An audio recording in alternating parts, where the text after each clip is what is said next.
స్వాగతం. సంక్రాంతి శుభాకాంక్షలు. రఘు వీళ్ళంతా ఏదో కుట్ర చేసినట్టున్నారు. మా ఆవిడ్ని ఉపన్యాసాలు ఇప్పించి మెల్లగా నాకు మన తప్పించాలని ప్లాన్ చేసినట్టున్నారు. నిజంగా మనస్సుకి సంతోషం కలిగించే ప్రోగ్రాం ఇది. సాంప్రదాయాల గురించి చదువుకుంటాం కానీ ఆచరించడం అనేది చాలా కష్టం. ఈ మధ్య సాంప్రదాయాల మీద ఇంట్రెస్ట్ కూడా చాలా తగ్గిపోతా ఉంది. అందరూ కూడా కోడి పందాలు, అసలు రోడ్ల మీద వెళ్తుంటే చేసే అరేంజ్మెంట్స్ వాటిని చూస్తుంటే ఎన్ని కోట్లు ఖర్చు పెడుతున్నారు, ఎన్ని లక్షలు ఖర్చు పెడుతున్నారు. అసలు మన రాష్ట్ర బడ్జెట్ ఎంత ఉందో అంత బడ్జెట్ అయిపోయింటుంది కోడి పందాలకి. సో వాటన్నిటికీ దూరంగా ఉంది. ఈ గ్రామం నుంచి బయటికి వెళ్ళి భగవంతుడి ఆశీస్సులతో సెటిల్ అయ్యి వాళ్ళంతా మళ్ళీ ఈ ఊరికి వచ్చి ఒక మంచి కార్యక్రమాన్ని ఏర్పాటు చేసినందుకు వారందరికీ కూడా నేను ధన్యవాదాలు తెలియజేస్తా ఉన్నాను. నేను ఎందుకంటే కొత్తగూడెం, ఎర్రవారిగూడెం నాకు ఇంకా బాగా గుర్తుంది. ప్రచారానికి వచ్చినప్పుడు ఇళ్ళలోకి తీసుకెళ్లి మజ్జిగ ఏ విధంగా ఇచ్చారు. ఒక గుడికి కూడా తీసుకెళ్ళారు. ఎక్కడో కనపడలేదు గుడి, ఎర్రవారిగూడెం అనుకుంటాను. ఆ గుడిని కూడా అభివృద్ధి చేయాలని చెప్పారు. సో అవన్నీ కూడా మీరు చూపించి ఒక ఇంట్లో భోజనం కూడా చేశాను, బ్రహ్మాండంగా ఉంది. మళ్ళీ భోజనానికి రావాలి ఇంటికి. ఎవరింటికి? వంకాయ కూర రాజబాబు. సో ఆ రోజులన్నీ కూడా ప్రతి క్షణం ఈ గ్రామంలో నేను పర్యటించిన సందర్భంగా గడిపిన ప్రతి క్షణం కూడా గుర్తుకొస్తా ఉంది. అన్నింటిని మించి మంచి సంస్కృతి. మనం పాశ్చాత్య దేశాలకు వెళ్ళినా కూడా ఈరోజు మనం ఒకసారి ఆలోచిస్తే ప్రపంచ దేశాలన్నీ కూడా మన దేశం వైపు చూస్తున్నాయి. మన దేశం యొక్క సాంప్రదాయాలు, మన దేశం యొక్క వివాహ బంధం యొక్క బలం, వాటి ఇంకా ఈరోజు ప్రపంచం అంతా చూస్తూ ఉంది. మనమేమో పాశ్చాత్య దేశాల వెనకాల పరిగెడతా ఉన్నాం. కొంచెం ఆలోచన చేస్తే అదంతా ఏంటంటే ఆర్థిక పరమైన విషయాల మూలంగా అమెరికా లేకపోతే లండన్ అని చూస్తాను. కానీ మన దేశంలో ఉన్నంత సుఖం, శాంతి ఎక్కడ కూడా, మనశ్శాంతి ఎక్కడ కూడా లభించదని చెప్పేసి మీ అందరికీ మనం చేస్తాను. దాని అంతటికీ కారణం మన పూర్వీకులు మనకు అందించిన ఒక సంస్కృతి. పక్క వాళ్ళని ప్రేమించడం కానివ్వండి, పక్క వాళ్ళకి ఏదైనా ఇబ్బంది కలిగితే సహాయం చేయాలనే ఆలోచన వల్ల ఉండటం కానివ్వండి, ఎదుటివాడి బాధని మన బాధగా భావించి వాళ్ళకి ఏ విధంగా ఆదుకోవాలి, ఏ విధంగా మనం సహాయం చేయాలనే ఆలోచన మన యొక్క గొప్ప సాంప్రదాయం అని చెప్పేసి మనం చేస్తాము. మనం ఎన్టీఆర్ గారు కూడా చెప్పారు, పాశ్చాత్యీకరణ కంటే కూడా భారతీయతే మనం అలవాటు చేసుకోవాలని చెప్పేసి ఏదైతే చెప్పారో దాన్ని అందరూ కూడా ఆలోచించాలి. మరి ముగ్గురు కూడా చాలా బ్రహ్మాండంగా వేశారు. మరి మంచి కార్యక్రమానికి ఆహ్వానించారు. మంచి కార్యక్రమంలో పాల్గొనే అవకాశం కల్పించారు. అక్క చెల్లెలకి, మరి అన్నదమ్ములకి అందరికీ కూడా ధన్యవాదాలు తెలియజేస్తూ, మరి మనందరికీ తెలుసు, మీ అందరి ఆశీర్వాదంతో చరిత్రలో లేని విధంగా మనకి మన ప్రభుత్వానికి విజయాన్ని అందించారు మీరందరూ కూడా. ఏదైతే ప్రతిపక్షం ఊహించింది మేము 130 సీట్లు, 140 సీట్లు, వై నాట్ 175 అని చెప్పినా కూడా మన భారతీయత కానీ మన సంస్కృతిని కానీ దృష్టిలో పెట్టుకుని ఈ బూతులు, ఈ అరాచకాలు, ఈ విధ్వంసకరం మన సంస్కృతిలో భాగం కాదు. మనం ఒక మంచి పరిపాలనని, లేకపోతే ఒక మన పిల్లలకి మంచి భవిష్యత్తు కల్పించే పార్టీకి కల్పించే నాయకత్వాన్ని మనం గెలిపించాలని చెప్పేసి లక్ష్యంతో ఏ విధంగా అయితే రాష్ట్రంలో తెలుగుదేశం పార్టీ రాదనుకున్నారో అదేవిధంగా నూజివీడులో పార్టీ సాధన కూడా గెలవడానుకున్నారు చాలా మంది. కానీ మీరందరూ చేసిన ఆశీర్వాదం మూలంగా మన పార్టీ బ్రహ్మాండంగా చరిత్ర లేని విధంగా వచ్చింది. అదేవిధంగా మరి నూజివీడులో కూడా కోటను బద్దలు కొట్టి జెండా, పసుపు జెండా మరి మీ అందరి ఆశీర్వాదమే కాకుండా చంద్రబాబు నాయుడు గారు, లోకేష్ గారి ఆశీర్వాదంతో నేను మంత్రిగా కూడా అయ్యాను. తప్పుకోకుండా నాకు లభించిన ఈ అవకాశాలన్నింటినీ కూడా నేను మన నియోజకవర్గ అభివృద్ధికి చిత్తశుద్ధితో కృషి చేస్తానని చెప్పేసి మీ అందరికీ మనం చేస్తాను. మీకు ఏ సమస్య వచ్చినా కూడా నా లక్ష్యం ఒకటే, నేను ఇక్కడ శాసనసభ్యుడిగా ఉండగా, మంత్రిగా ఉండగా ఏ పేదవాడు కూడా నేను బలహీనుణ్ణి, నాకు ఎటువంటి అండదండలు లేవు, నాకు ఎవరు సహాయం లేదు, ఏం చేయాలి నేనే బాధపడుకోకుండా ఉండాలనేది ఉండేటట్టు చేయాలనేది నా లక్ష్యం అని చెప్పేసి మీ అందరికీ శ్రమంగా మనం చేస్తాను. మరి మన రైతంతా కూడా చక్కగా గ్రామీణ వాతావరణం కలిగిన నియోజకవర్గం. మరి రైతు సోదరులు ఎక్కువగా ఉన్నారు. వారి సమస్యలన్నిటికీ కూడా అది మామిడి పంట కానివ్వండి, పామాయిల్ కానివ్వండి, వరి కానివ్వండి, రైతులందరికీ కూడా ప్రభుత్వం తరపు నుంచి ఎటువంటి సహాయ సహకారాలు కావాలన్నా కూడా నేను చంద్రబాబు నాయుడు గారితో మాట్లాడి తప్పకుండా వాటిని సాధించే విధంగా చేస్తానని చెప్పేసి మనం చేస్తాను. మన ముఖ్యమంత్రి చంద్రబాబు నాయుడు గారు కూడా ఆయనకి 164 సీట్లతో ప్రజలు గెలిపించారని ఆనందపడాలో లేక ఈ రాష్ట్రం ఉన్న పరిస్థితిని గురించి బాధపడాలో అర్థం కాని పరిస్థితుల్లో మన ముఖ్యమంత్రి గారు ఉన్నారని చెప్పేసి మనం చేస్తాను. ఆర్థికంగా దివాళా తీసింది, జీతాలకు కూడా ఎదుర్కోవాల్సిన పరిస్థితి.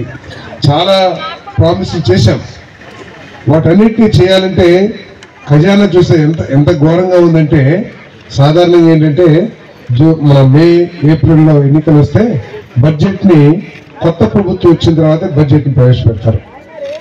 14 సంవత్సరాలు ముఖ్యమంత్రిగా చేసిన చంద్రబాబు నాయుడు గారు కూడా అసలు ఈ రాష్ట్ర ఆర్థిక పరిస్థితి ఏమిటి, అసలు గత ప్రభుత్వం చేసిన కార్యక్రమాలు ఏమిటి, ఆర్థిక పరమైన కార్యక్రమాలు, అసలు డబ్బులు ఎక్కడున్నాయి, ఎక్కడి నుంచి ఎక్కడికి వెళ్ళి అది దేనికి ఖర్చు పెట్టారు అనే విషయాన్ని తెలుసుకోవడానికి 4-5 నెలలు పట్టిందని చెప్పేసి మీకు మనం చేస్తాను. అందుకనే బడ్జెట్ని 2 నెలల్లో జూలైలో వచ్చే మనం ఆగస్ట్ సెప్టెంబర్కి పెట్టాల్సింది కూడా పెట్టలేకపోయామని చెప్పేసి మీకు మనం చేస్తాను. ఈరోజు ముఖ్యమంత్రి గారు ఒక నిర్దిష్టమైన లక్ష్యంతో, ఆయన లక్ష్యం ఒకటే, ప్రజలందరూ కూడా మన మీద నమ్మకం ఉంచి మన గెలిపించారు. వాళ్ళకి ఏదో తీపి మాటల్లో లేకపోతే ఏదో ఆశలు చూపించడమే కాకుండా వాళ్ళ పిల్లల భవిష్యత్తుకి ఒక బంగారు బాట వేయాలి, వాళ్ళ పిల్లలు చదువుకున్న తర్వాత మాకు ఇక్కడ ఉద్యోగాలు లభిస్తాయని ఒక నమ్మకాన్ని కలిగించాలి, దానికి ఏం చేయాలని చెప్పేసి ఆలోచన చేస్తున్నారు. ఆయన లక్ష్యం ఒకటే, 20 లక్షల ఉద్యోగాలు ఈ 5 సంవత్సరాలు కల్పించి మనం ఏదైతే పిల్లలు చదివించుకుంటున్నామో కష్టపడి మన తినకపోయినా కూడా మన పిల్లల చదువు కోసం మనం ఖర్చు పెడుతున్నాం, మన పిల్లల కోసం మన జీవితాన్ని చేస్తా ఉన్నాం.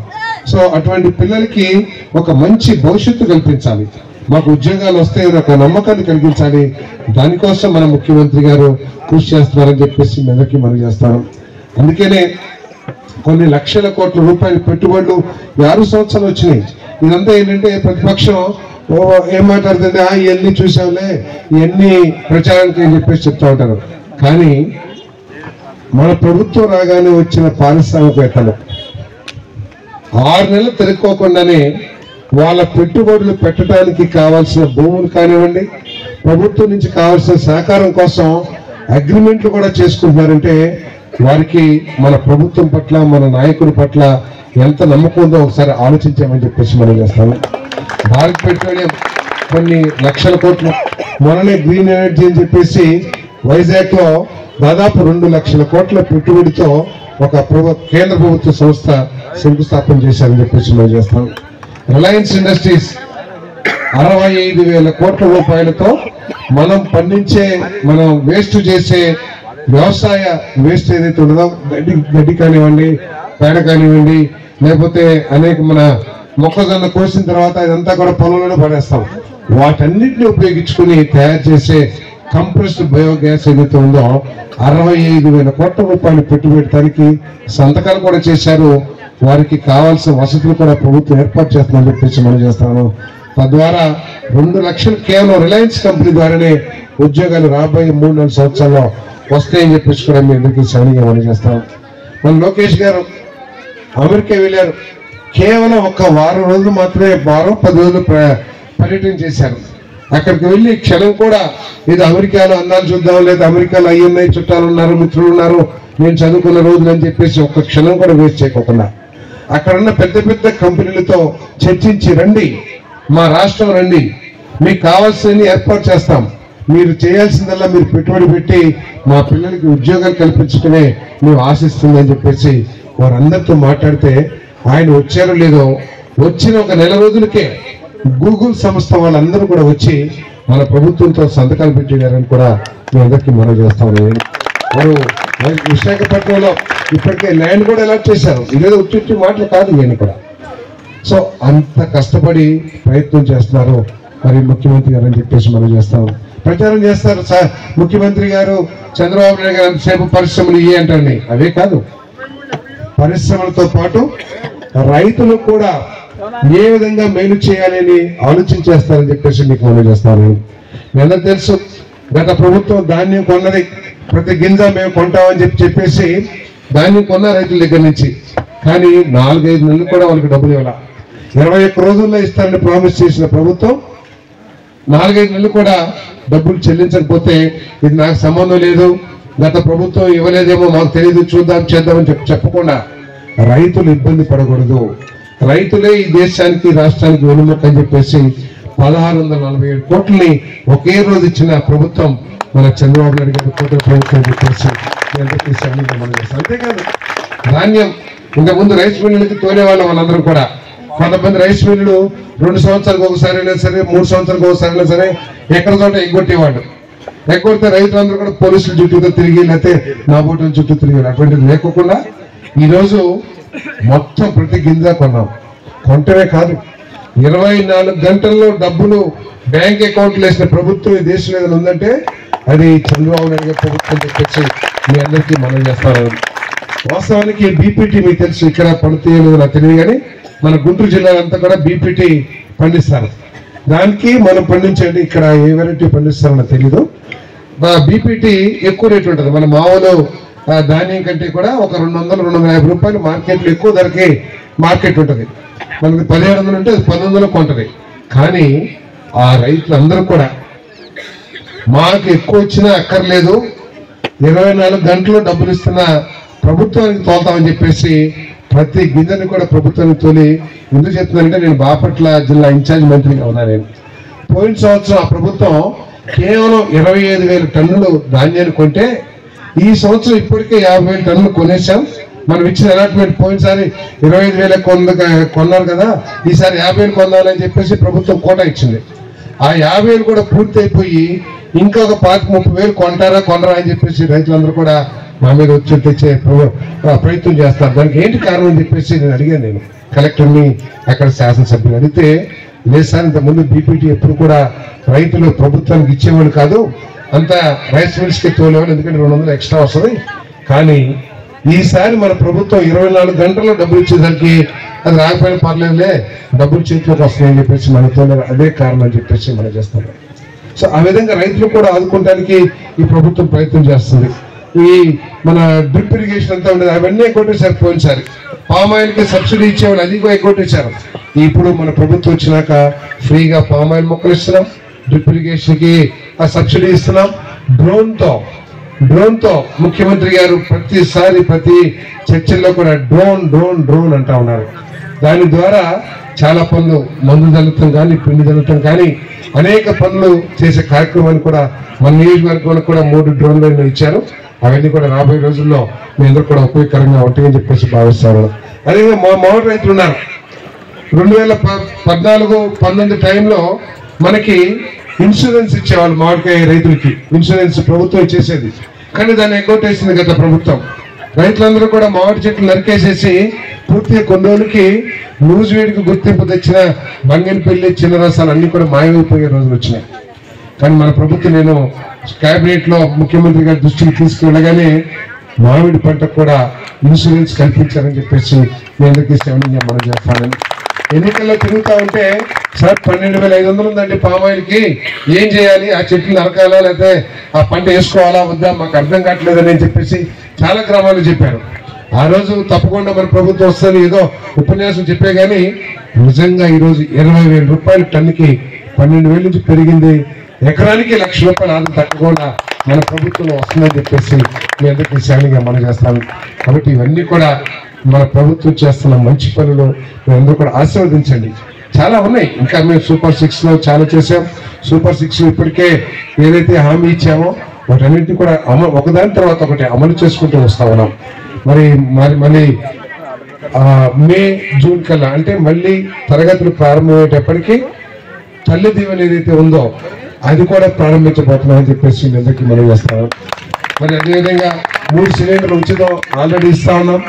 త్వరలో మహిళలకి బస్సు సర్వీస్ కూడా, ఉచిత బస్సు సర్వీస్ కూడా ప్రారంభించబోతా ఉన్నాం. మరి కేంద్ర ప్రభుత్వం రైతులకు ఏదైతే ఇస్తుందో రైతు భరోసా, వారితో పాటు మన ప్రభుత్వం ఇచ్చే రైతు భరోసా కూడా కలిపి ఇవ్వాలని చెప్పేసి కూడా ప్రభుత్వం ఆలోచన చేస్తుందని చెప్పేసి మీ అందరికీ మనం చేస్తూ, ఒక్కటి మీరు గమనించాలి, రాష్ట్ర ప్రభుత్వం ఆర్థికంగా చాలా దిగజారిపోయి ఉందని చెప్పేసి మీ అందరికీ సరైనగా మనం చేస్తాను. కాబట్టి ఒక్కసారి అర్థం చేసుకొని సూపర్ 6 వెంటనే చేయాలని ముఖ్యమంత్రి గారు కూడా ఉంది. కానీ అది చేసేసి రోడ్లు వేయకోకుండా ఈరోజు మనం వచ్చాం, అన్ని గుంట్లన్నీ పూర్తి చేసినాయి. ఎన్నికల్లో తిరిగాం, కారు తిరగాలంటే నడులు పడిపోయే పరిస్థితి. ఈరోజు కనీసం మనం ప్యాచ్ వర్క్ చేశాం, అదేవిధంగా కొత్త రోడ్లు కూడా వేస్తా ఉన్నాం. సో అభివృద్ధి అదేవిధంగా సంక్షేమ కార్యక్రమాలు రెండింటిని కూడా ముందుకు తీసుకెళ్తే మనకి, మన పిల్లలకి, మనకి, మన రాష్ట్రానికి ఒక మంచి భవిష్యత్తు వస్తుందనే ఒక ప్రణాళిక దృక్పథంతో ఈ ప్రభుత్వం పనిచేస్తుందని చెప్పేసి మీ అందరికీ సరైనంగా మనం చేస్తామని నేను. కాబట్టి ఆలోచన చేయండి. మరి మన నియోజకవర్గంలో ఇప్పటికే ఈ 6 నెలల సమయంలోనే దాదాపు 45 కోట్ల రూపాయలతో రోడ్లు వేయించాలని చెప్పేసి మీ అందరికీ సరైనంగా మనం చేస్తాను. 25 కోట్లు, ఇంకా 2-3 కోట్లు కూడా పెంచడానికి ప్రయత్నం చేస్తాను. 25 కోట్లు ఎన్ఆర్జీఎస్ నిధులతో సిమెంట్ రోడ్లు వేశాం. అదేవిధంగా R&B రోడ్లు 20 కోట్లతో ఇప్పటికే టెండర్లు కూడా పిలిచాం. పనులు కూడా ప్రారంభించి పూర్తి చేసే పరిస్థితి కూడా వచ్చింది. ఇంకా కొంత కూడా తీసుకొస్తానికి 6 నెలల్లోనే ప్రయత్నం చేస్తానని చెప్పేసి మీకు మనం చేస్తాను. మరి ఇంత ముందంతా కూడా ప్రైవేట్ వ్యాపారస్తులు వచ్చి ఢిల్లీ నుంచి అక్కడి నుంచి వచ్చి మామిడికాయలు కొనుక్కునే పరిస్థితి ఉంటే, మరి నూజివీడికి మామిడే మరి వెన్నుముక్క లాంటిది, ఆ రైతుకి ఉపయోగకరంగా ఉండటానికి మరి 30 కోట్ల రూపాయలతో ఇప్పటికీ టెండర్లు కూడా పిలిచే స్టేజ్కి వచ్చింది. మ్యాంగో మామిడి మార్కెట్ యార్డ్ని నూజివీడిలో ప్రారంభించబోతున్నానని చెప్పేసి కూడా మీ అందరికీ సరైనగా మనం చేస్తాను నేను. మరి అదేవిధంగా ఇంకా అనేక అభివృద్ధి కార్యక్రమాలు మన నియోజకవర్గంలో కూడా ప్లాన్ చేస్తాను. తప్పకుండా ఏ నమ్మకంతో అయితే ఈ పార్థసారథిని గెలిపించారో ఆ నమ్మకాన్ని ఎప్పుడు కూడా వమ్ము చేయకుండా మీ ఆశీర్వాదం కోసం పనిచేస్తానని చెప్పేసి మీ అందరికీ శ్రేణిగా మనం చేస్తూ, ఎన్నికల ముందు కూడా చెప్పాను, నేను ఈ నియోజకవర్గానికి నేను దొరలాగా దొరతనం చేయడానికి రాలేదు, దివాణంలో కూర్చుని రాజకీయం చేయడానికి రాలేదు. ఈ నియోజకవర్గానికి పెద్ద పాలేరుగా పనిచేస్తానికి వస్తున్నానని చెప్పాను. అదే మాట మీద మంత్రులు అయినా కూడా, ఎమ్మెల్యే అయినా కూడా మీ ఆశాంతం అదే మాట మీద నిలబడుతుందని చెప్పేసి మీ అందరికీ శ్రేణిగా మనం చేస్తూ